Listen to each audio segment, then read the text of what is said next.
Speaking of reliability, a podcast with good friends talking with you about reliability engineering topics.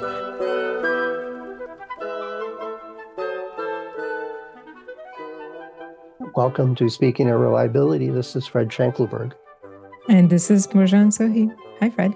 Hey, John. Good talking to you again.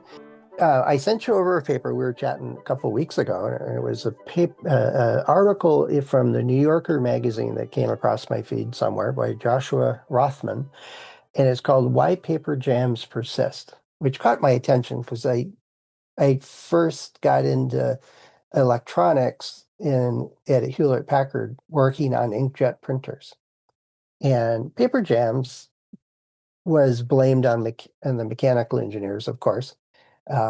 Which blamed the software engineers, and they blamed the paper manufacturers, and then everybody blamed marketing, and I'll get into that in a minute. But we've been dealing with paper ever since the first semi-automated press existed, right? There used to be just one hand stamp and a big screw kind of coming down on it. And then somebody figured out, well, let's put a mechanical thing in here so we switch papers. And I bet you the paper jammed in that. I don't have any evidence one way or the other, but even today, I have an inkjet printer, and every couple thousand sheets, I page jams. And, there's lots of ways that happens and lots of reasons why it happens and all kinds of other stuff. But the article, what I got out of the gist of it is like, why can't we engineer this out so that we don't have jams? And it seems like a reasonable question. I don't know. I mean, I thought also in general, why do we? It's kind of job satisfaction for me, or guarantees that there's always going to be some failures.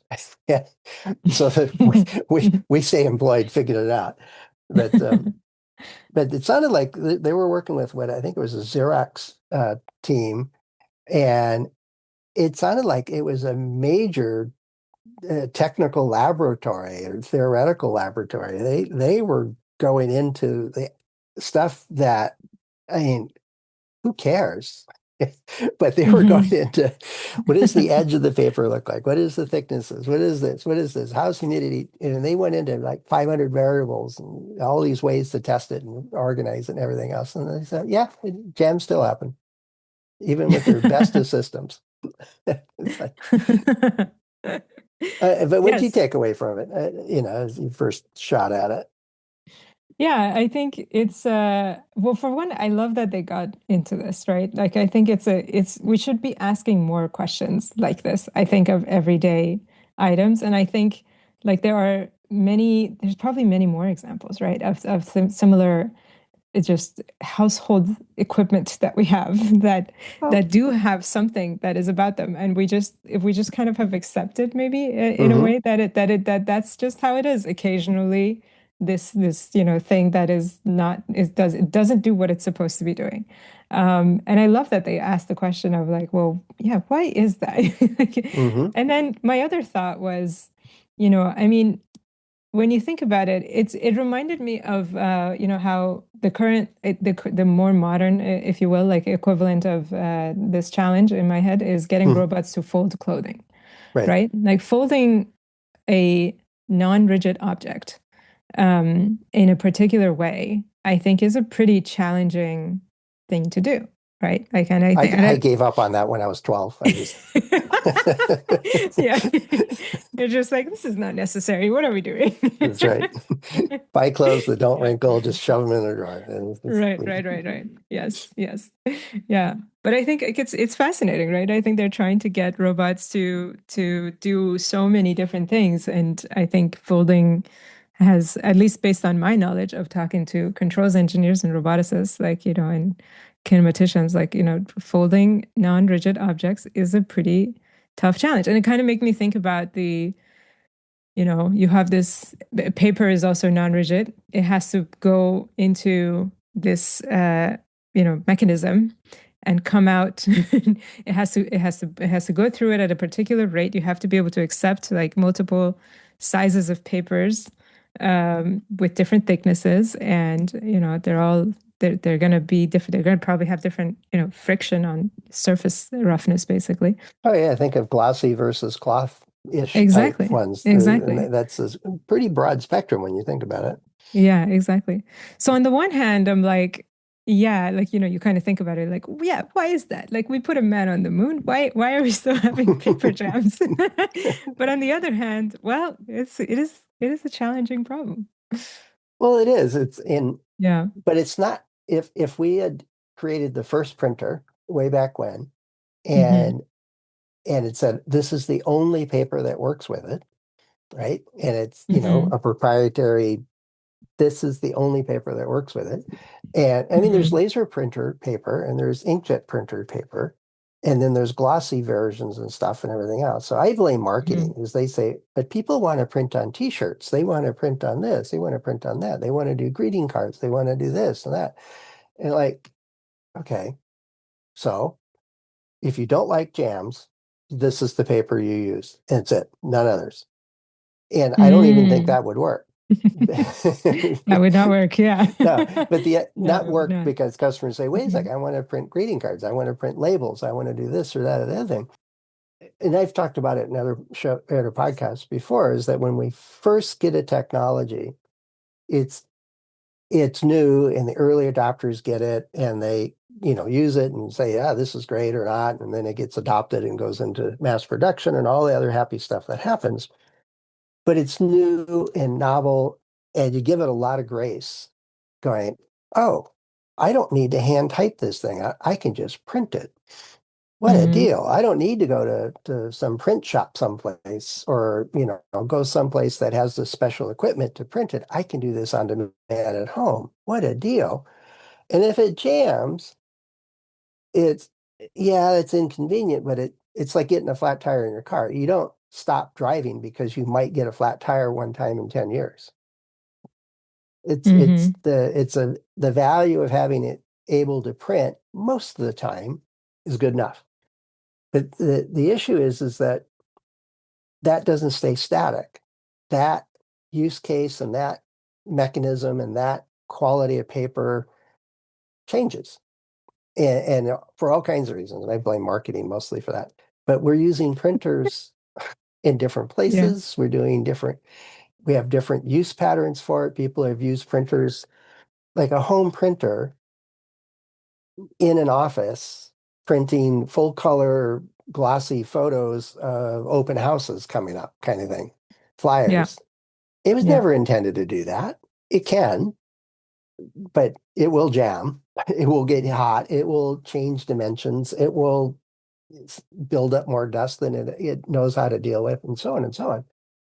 But the dynamic with almost every product is that as long as the value of what it does do far outweighs the inconvenience sides of stuff, we're going to deal with it one way or the other. And we're going to get Yes. creative as a population saying, oh, let's put this on a charter boat. Oh, let's put this on a space station. Oh, let's put this in at high altitude, at low altitude, put it underground. It's, put it on my tractor while I'm plowing the field and taking readings Yes. and stuff. It's printers that are portable printers.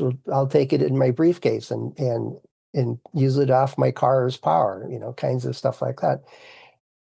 Our ability to be creative and use stuff in ways the design team never ever conceived of, that will continue, especially if it's useful to do. If getting Hmm. print while you're in your car is what you want to do and it's useful for you, and you can see like a Uber driver or a taxi driver, they have a printer to give you a receipt if you want one. Although I don't Hmm. know about Uber, I've never been in one. I think you get it on email or through the app. You haven't been in an Uber? Yeah. How is this Uh, possible? Have I you think been in a Waymo? no, I'd like to, but I never have. Okay. It is Okay. complete We sidetrack can here, make that but the happen. idea is it's a Sorry. whole other episode. But yeah, I stopped traveling for business before the Waymo and Uber stuff were around very much. Okay, fair enough. So yeah, Mm. it's not been a deal. I'm more of a limousine kind of guy, you know. Oh, Just right. kidding. Of course. Yes, Just yes, kidding. yeah. Just kidding. Yes, yes. But these guys Not at hanging out with Xerox, us mere peasants. yeah. These guys, let me go back to Xerox. It's safer ground over Sorry. there. Yes, yes. Okay, okay. Right. They Um, were going yeah. into, you know, the detailed friction capabilities, how the rollers impact it. They were using Hmm. a conveyor belt with a suction, a vacuum underneath it to pull the page down. But they realized and were measuring the difference in adhesion at the corners versus in the middle, Hmm. and saying, if the corner flips up a little bit, that's going to jam. If the middle flips up, that's another spot for jam. And they had 800 ways it could happen.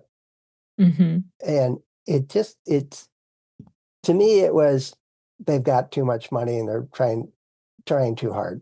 It's it's Well, I think it goes back to what you were saying is what's the acceptable failure rate, right? Like at yeah, some point that I would think that at some point they had looked and decided that you know what?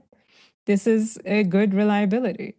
it's It's good good enough. enough. Let's ship It's it. good Yeah. enough and we ship it. Yeah, it's we go. And I mean, in my experience of having been in taxis that did have, printers for receipts, just to kind of use that as an Hmm. anecdotal example, I mean, it probably only has happened to me like twice, which, I mean, we're starting not with a very large sample size, anyways, but still, Hmm. like, very low failure rate. So I can understand how at some point they were like, this is acceptable.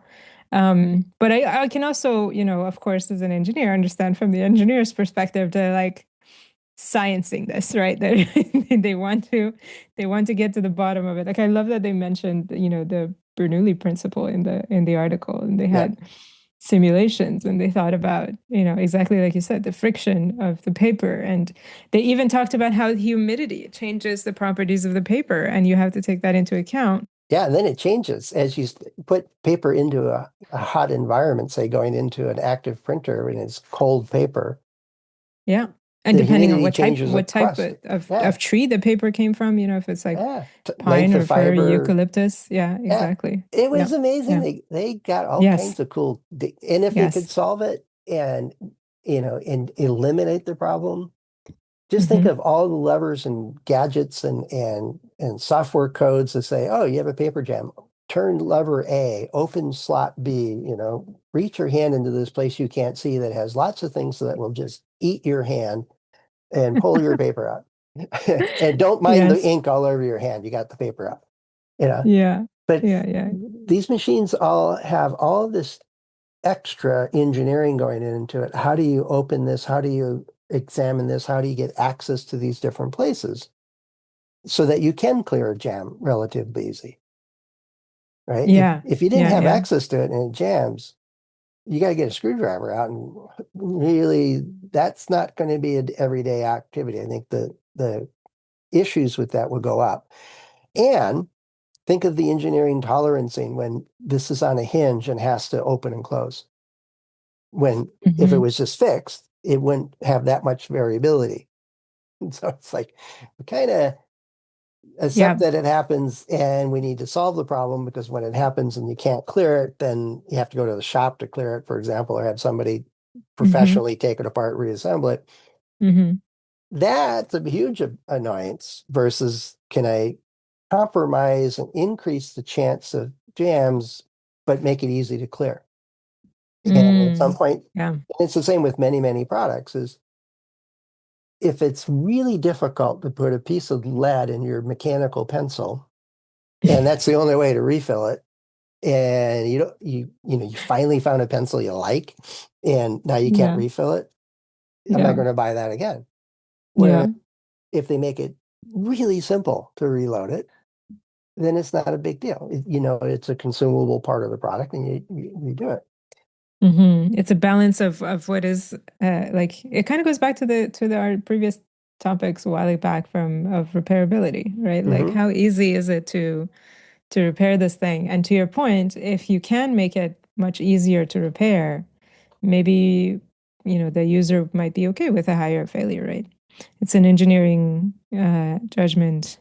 But to your point, also marketing, also, Yeah, but cost, it's obviously. and Yeah. and and it's human psychology is that. But the Hmm. article was, why are we still dealing with this? It's been decades and decades and decades that we've had laser printers and inkjet printers and photocopiers, and all of these mechanisms are moving paper nearly identically. It's from a tray up through some stuff, get the positioning right, get the speed right, everything else, and then it prints. And it's like, yeah, that's a good question. Uh, but it extends to all kinds of things. Is it worth fixing it? If it costs us $1 million to get a printer that will never jam, I don't think Hmm. anybody's going to buy it, Hmm. right?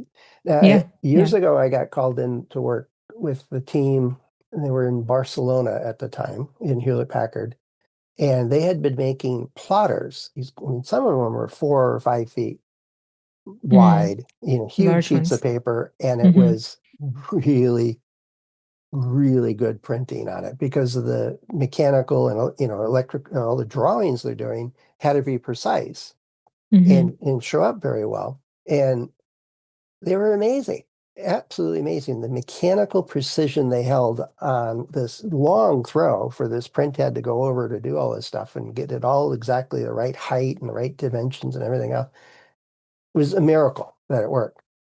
And it just worked. Hmm. And so that team was then tasked with, we want you to make a high-speed printer that's competitive while offset printing, which was the staple for making books and newspapers and everything else. It was a very fast system, but ancient. And the theory was that if you did it with an inkjet printer, you could print the address label on each cover of a magazine, for example, or you could customize each item printed for a particular person or reason or whatever. So if you wanted a bunch of books printed just to go to one conference and then 2 weeks later you're going to be at a different conference, you could have it, thanks for attending such conference. And it's one print run, and you don't have to reset or redo all the type and reprogram it and everything else. You could just print every item could be completely different, even though it's one run. And so the market thought, well, that's a cool idea. And you see it every now and then, where it's obviously printed versus this label stuck on it. And Hmm. the idea to this team was we need to make it very, very reliable. And so they started running into paper jams. And I said, where's the paper jams happening? It was this kind of innocent question from this naive guy from California going, what? They jam? And they were going amazing speeds. And they said, unfortunately, it jams right at the spot where it causes the most damage ever. It's right under the print head. And when a piece of paper is moving this fast, Oh. it just Mm. tears up the print head. And now you got to replace the heads, which are the most expensive component in the printer.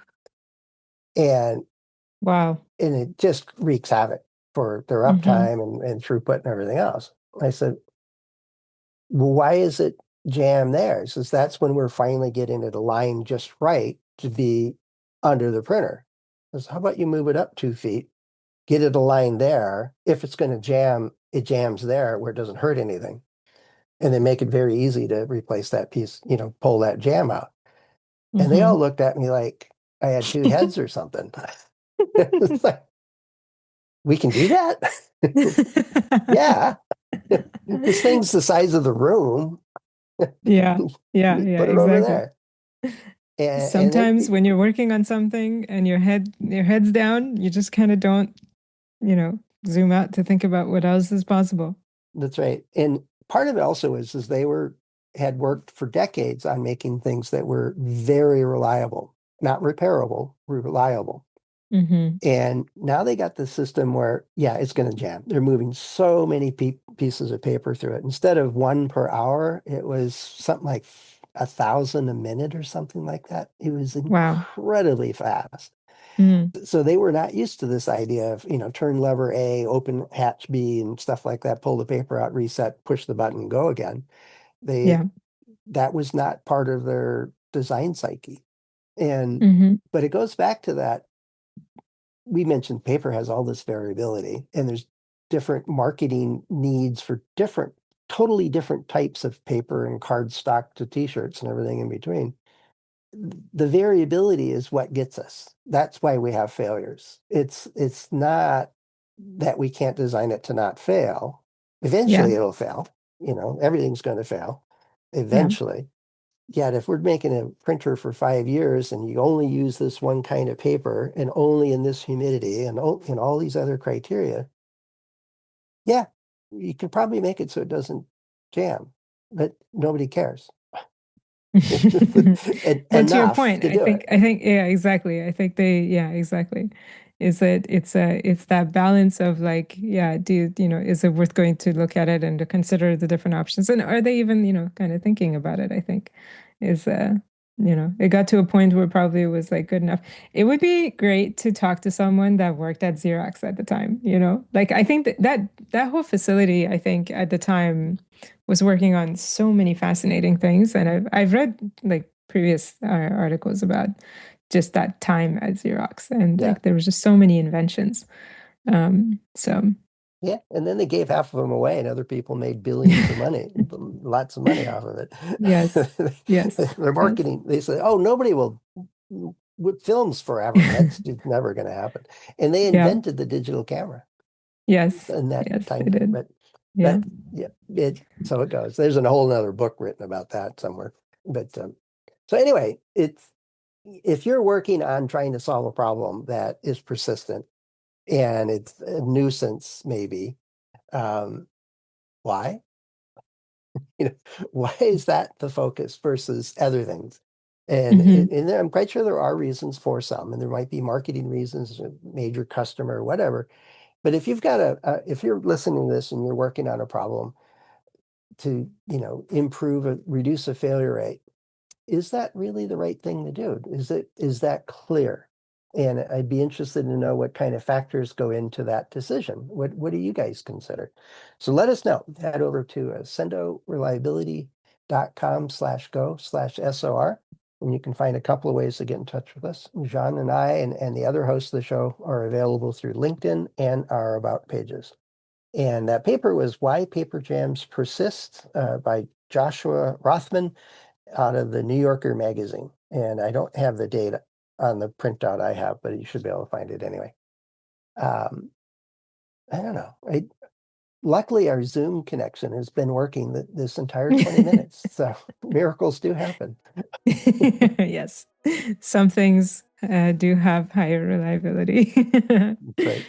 Yeah. All right. Well, thanks, Mojan. We'll Thanks, have to Fred. track down some other interesting papers here because it gives us Yes. something to bite into when we don't have a handful of questions to deal with. Yes, exactly. Please share anybody that if you have similar kind of topics, please share them with us. Yeah, that'd be appreciated. All right. Thanks, Mojan. We'll talk to you again soon. Thanks, Fred. Cheers. Thanks for listening to Speaking of Reliability. We invite you to join the conversation. If you have a question or a topic that you think we should discuss in a future show, please let us know. You can find a comment box below the episode show notes, or just leave a note as part of a review on iTunes.